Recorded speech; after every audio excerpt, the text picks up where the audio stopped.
friends, welcome to Leon's Club. I am Licho. മീൻകറികളിൽ Thrissur style മീൻകറി അതൊരു വല്ലാത്ത ടേസ്റ്റ് തന്നെയാണ്. എല്ലാവരും ഒന്ന് ട്രൈ ചെയ്ത് നോക്ക്. ഈ മീൻകറി ഇഷ്ടമായെങ്കിൽ ലൈക്ക് ചെയ്യാനും കമന്റ് ചെയ്യാനും ഈ ചാനൽ ആദ്യമായി കാണുകയാണെങ്കിൽ സബ്സ്ക്രൈബ് ചെയ്യാനും മറക്കരുത്. അപ്പോൾ നമുക്ക് വീഡിയോയിലേക്ക് പോയാലോ. കറിക്ക് വേണ്ടി ആദ്യം തന്നെ മീനാണ് എടുത്തിട്ടുള്ളത്. അതിനായിട്ട് 1/2 കിലോ ആവോലി ഇതുപോലെ കട്ട് ചെയ്തിട്ടാണ് എടുത്തിട്ടുള്ളത്. പിന്നെ 10 ചെറിയുള്ളി അരിഞ്ഞത്. ഈ ചെറിയുള്ളി എടുത്തിരിക്കുന്നത് 2 പർപ്പസിന് വേണ്ടിയിട്ടാണ്. ഒന്ന് കറിയിലിടാനും പിന്നെ ഒന്ന് ലാസ്റ്റ് താളിച്ച് ചേർക്കാനും വേണ്ടിയിട്ടാണ്. അതുകൊണ്ടാണ് ഇത്രയ്ക്കും എടുത്തിട്ടുള്ളത്. പിന്നെ വേണ്ടത് ചെറിയൊരു കഷ്ണം ഇഞ്ചി ചെറുതായി കട്ട് ചെയ്തിട്ട് എടുത്തിട്ടുണ്ട്. അതുണ്ടല്ലോ ഏകദേശം 1.5 ഇഞ്ച് വണ്ണവും 2 ഇഞ്ച് നീളവുമുള്ള ഒരു ഇഞ്ചിയാണ്. അതും ചെറുതായി കട്ട് ചെയ്തിട്ടാണ് എടുത്തിട്ടുള്ളത്.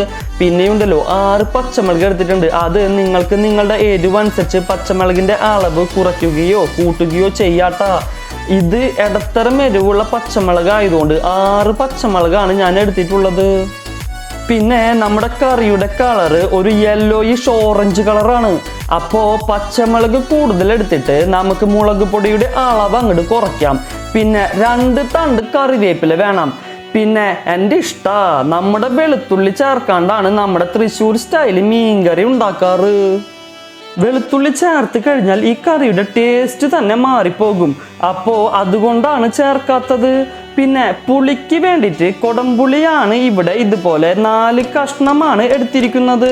കൊടംപുളി നമ്മൾ കറി വെക്കുന്നതിന് 10 മിനിറ്റ് മുമ്പായിട്ട് ഇതുപോലെ കുറച്ച് വെള്ളത്തിൽ, അത് 2-3 ടേബിൾ ടീസ്പൂൺ വെള്ളത്തിൽ ഇതിങ്ങനെ സോക്ക് ചെയ്ത് അങ്ങോട്ട് വെക്കാം. അപ്പോൾ കുറച്ച് കഴിഞ്ഞിട്ട് ഇതിൻ്റെ പുളിയെല്ലാം വെള്ളത്തിലേക്ക് ഇറങ്ങിയിട്ട് കൊടംപുളി നല്ല സോഫ്റ്റ് ആയിട്ട് കിട്ടും. അപ്പോൾ കറി വെക്കുമ്പോൾ ഇതിൻ്റെ പുളി കറക്റ്റായിട്ട് അറിയാൻ പറ്റും. ഇത് നല്ല പുളിയുള്ള കൊടംപുളിയാണ്. നിങ്ങളുടെ കയ്യിലുള്ള കൊടംപുളിയുടെ പുളി അനുസരിച്ച് ഇട്ടോട്ടാ. പിന്നെ കൊടംപുളിക്ക് പകരം കോൽപ്പുളി യൂസ് ചെയ്യാം, അല്ലെങ്കിൽ മാങ്ങയുണ്ടെങ്കിൽ അതായാലും മതി ട്ടാ. പിന്നെ തക്കാളി ഈ കറിയിൽ ചേർക്കാറില്ല ട്ടാ. തക്കാളി ഓപ്ഷനിലാണ്, ചേർക്കണമെന്ന് നിർബന്ധമില്ല. ഇനി ചേർക്കണമെന്നുണ്ടെങ്കിൽ ഒരു മീഡിയം സൈസ് തക്കാളിയുടെ പകുതി എടുത്താൽ മതി. പിന്നെ 1/2 ടീസ്പൂൺ മഞ്ഞൾപ്പൊടി വേണം, 1.5 ടീസ്പൂൺ മുളക് പൊടി വേണം. പിന്നെ ഇത് നല്ല എരിവുള്ള മുളക് പൊടിയാണ്. പിന്നെ മുളക് പൊടി കുറച്ച് മതിയാവും. ഇതിൽ കൂടുതൽ പച്ചമുളകാണ് ചേർക്കുന്നത്. പിന്നെ മല്ലിപ്പൊടി വേണം. അത് 1 ടീസ്പൂൺ മല്ലിപ്പൊടിയാണ് എടുത്തിരിക്കുന്നത്. ഈ കറിക്ക് ഏറ്റവും പ്രധാനപ്പെട്ട ചേരുവ എന്ന് പറയുന്നത് തേങ്ങാപ്പാലാണ്. ഒരു തേങ്ങയുടെ 1-ാം പാലും 2-ാം പാലുമാണ് ഞാൻ എടുത്തിട്ടുള്ളത്. ഇതിനകത്ത് 1-ാം പാൽ 1/2 ഗ്ലാസും 2-ാം പാൽ 1.5 ഗ്ലാസുമാണ് എടുത്തിട്ടുള്ളത്. പിന്നെ ആവശ്യത്തിന് ഉപ്പ്, 2-3 ടേബിൾ ടീസ്പൂൺ വെളിച്ചെണ്ണയും വേണം. അപ്പൊ നമുക്ക് തുടങ്ങിയാലോ. അപ്പോൾ കറി വെക്കാനായിട്ട് ഞാനൊരു മൺചട്ടിയാണ് എടുത്തിരിക്കുന്നത്. മൺചട്ടിയിൽ വെക്കുന്ന ടേസ്റ്റ് നമുക്ക് വേറെ ഏത് ചട്ടിയിൽ വെച്ചാലും കിട്ടില്ല. ഞാനിപ്പോൾ സ്റ്റവിലല്ല ചട്ടി വെച്ചിരിക്കുന്നത്. ഇതിലേക്ക് വേണ്ട ചേരുവകളെല്ലാം ചേർത്ത് കൊടുത്ത് മിക്സ് ചെയ്ത ശേഷമാണ് സ്റ്റവിൽ വെക്കുന്നത്. അപ്പോൾ ആദ്യം തന്നെ നമ്മൾ എടുത്ത് വെച്ചിരിക്കുന്ന ചെറിയുള്ളിയുടെ 1/4 ഭാഗം ഇതിലേക്ക് ചേർത്ത് അങ്ങോട്ട് കൊടുക്കാം.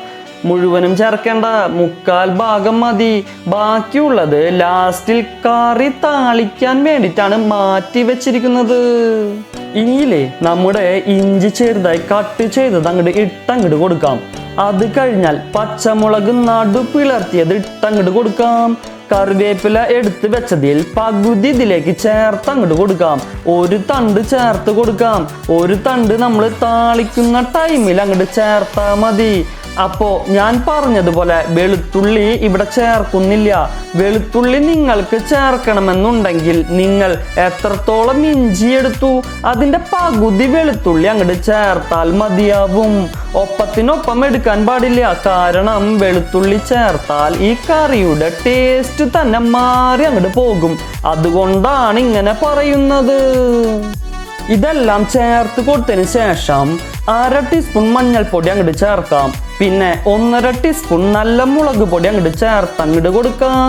പിന്നെ 1 ടീസ്പൂൺ മല്ലിപ്പൊടി അങ്ങോട്ട് ഇട്ട് കൊടുത്തതിന് ശേഷം നമ്മൾ കുതിർത്ത് വെച്ച നമ്മുടെ കൊടംപുളി ഉണ്ടല്ല, അത് ആ വെള്ളത്തോട് കൂടി അങ്ങോട്ട് ചേർത്ത് അങ്ങോട്ട് കൊടുക്കാം.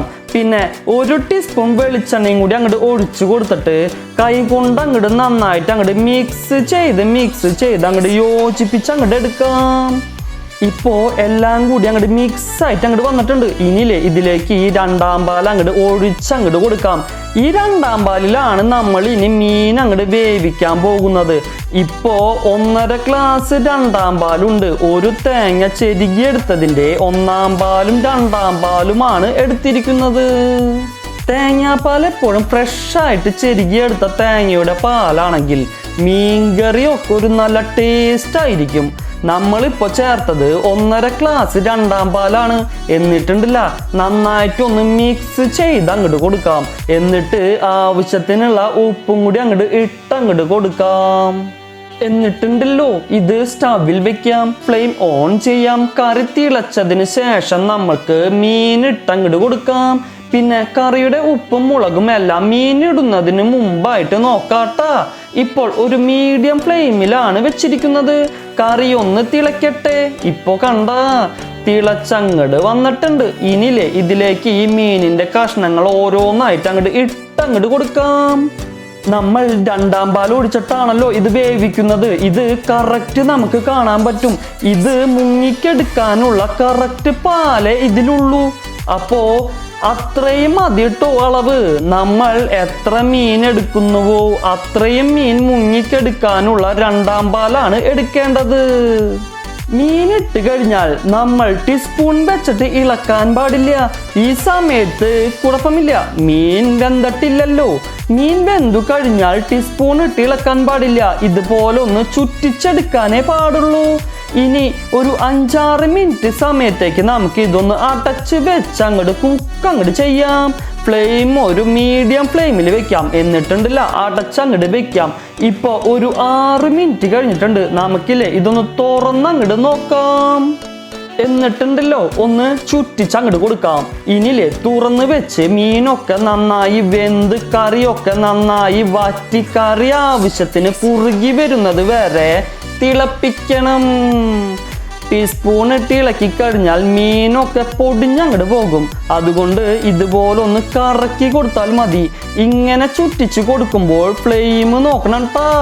കൈ പൊള്ളാതെ വേണം ചെയ്യാൻ. ഒരു മീഡിയം ഫ്ലെയിമിൽ വെച്ചിട്ട് ഇനി കറി ഒന്ന് തിളപ്പിക്കാം. ഇപ്പോൾ ടോട്ടൽ 15-16 മിനിറ്റ് നമ്മൾ കുക്ക് ചെയ്തിട്ടുണ്ട്. കറി ഏകദേശം വറ്റി മീനൊക്കെ തെളിഞ്ഞ് കാണാൻ പാകത്തിലായിട്ടുണ്ട്. ഇനിയില്ലേ 2-3 മിനിറ്റും കൂടി അങ്ങോട്ട് തിളപ്പിക്കാം. ഇപ്പോൾ ആവശ്യത്തിന് അങ്ങോട്ട് കുറുകി വന്നിട്ടുണ്ട്. മീനൊക്കെ നന്നായി അങ്ങോട്ട് വെന്ത് വന്നു. ഇനിയില്ലേ നിങ്ങൾക്ക് വറ്റിക്കണമെങ്കിൽ നിങ്ങൾ 5-6 മിനിറ്റും കൂടി അങ്ങോട്ട് കുക്ക് ചെയ്യാം. ഞാൻ ഇത്രേ വറ്റിക്കുന്നുള്ളൂ. ഇനിയില്ലേ നമുക്ക് കട്ടിയുള്ള 1-ാം പാൽ അങ്ങോട്ട് ഒഴിച്ചങ്ങോട്ട് കൊടുക്കാം. ഞാൻ 1/2 ഗ്ലാസ് 1-ാം പാലാണ് എടുത്തിരിക്കുന്നത്. നിങ്ങൾക്ക് വേണ്ട ഗ്രേവി അനുസരിച്ച് 1/4 ഗ്ലാസ് വരെ എടുക്കാം. 1-ാം പാൽ ഒഴിച്ച് കഴിഞ്ഞിട്ടുണ്ടെങ്കിൽ ഇനി കറി തിളപ്പിക്കാൻ പാടില്ല. ജസ്റ്റ് ഒന്ന് ചൂടായി വന്നാൽ മതി, അത്ര മതി. എന്നിട്ടുണ്ടല്ലോ ഒന്ന് ചുറ്റിച്ചങ്ങോട്ട് കൊടുക്കാം. എന്നിട്ട് ആ ഫ്ലെയിം അങ്ങോട്ട് ഓഫ് അങ്ങോട്ട് ചെയ്യാം. ഇതിപ്പോ ചെറുതായിട്ട് കുറുകിയിട്ടല്ലേ ഇരിക്കുന്നത്. ഇത് നന്നായി ഇരുന്ന് ഒന്നും കൂടി അങ്ങോട്ട് കുറുകി അങ്ങോട്ട് വരും. ഇത് തലേ ദിവസമാണ് ഉണ്ടാക്കിയിരുന്നതെങ്കിൽ പിറ്റേ ദിവസത്തേക്ക് തേങ്ങാപ്പാലിന്റെ ടേസ്റ്റൊക്കെ ഇരട്ടിയായിട്ട് പുളിയൊക്കെ നന്നായി അങ്ങോട്ട് കറിയിലേക്ക് അങ്ങോട്ട് ഇറങ്ങി കുറുകി നല്ല ടേസ്റ്റ് ആയിട്ടുള്ള മീൻകറി ആയിട്ട് അങ്ങോട്ട് നമുക്ക് കിട്ടും. അപ്പോൾ ഇനി ഒരു കാര്യം കൂടി അങ്ങോട്ട് ചെയ്യാനുണ്ട്. അതായത് കറി അങ്ങോട്ട് കാച്ചി അങ്ങോട്ട് എടുക്കാം. ഈ സമയത്ത് എരിവും പുളിയും ഒക്കെ നോക്കുക. എന്നിട്ടുണ്ടല്ല ആവശ്യത്തിന് വേണമെങ്കിൽ അങ്ങോട്ട് ഇട്ടങ്ങോട്ട് കൊടുക്കാം. പിന്നെ ടേസ്റ്റ് ചെയ്ത് നോക്കുമ്പോൾ പുളി കൂടുതലാണെങ്കിൽ ആ പുളി അപ്പം തന്നെ കറിയിൽ നിന്ന് അങ്ങോട്ട് എടുത്തങ്ങോട്ട് മാറ്റാം. കാരണം കറിയിൽ കിടക്കും തോറും അത് ആ പുളി വീണ്ടും ഇറങ്ങി കറിയുടെ പുളി അങ്ങോട്ട് കൂട്ടും അങ്ങോട്ട്. അതുകൊണ്ട് അതൊന്ന് ശ്രദ്ധിക്കണം ട്ടാ. പിന്നെ ഉപ്പ് വേണമെന്നുണ്ടെങ്കിൽ ഉപ്പ് അങ്ങോട്ട് ചേർത്തങ്ങോട്ട് കൊടുക്കാം. പിന്നെ എരിവ് അതുപോലെ തന്നെ കാച്ചുന്ന സമയത്ത് ഇട്ടങ്ങോട്ട് കൊടുക്കാം.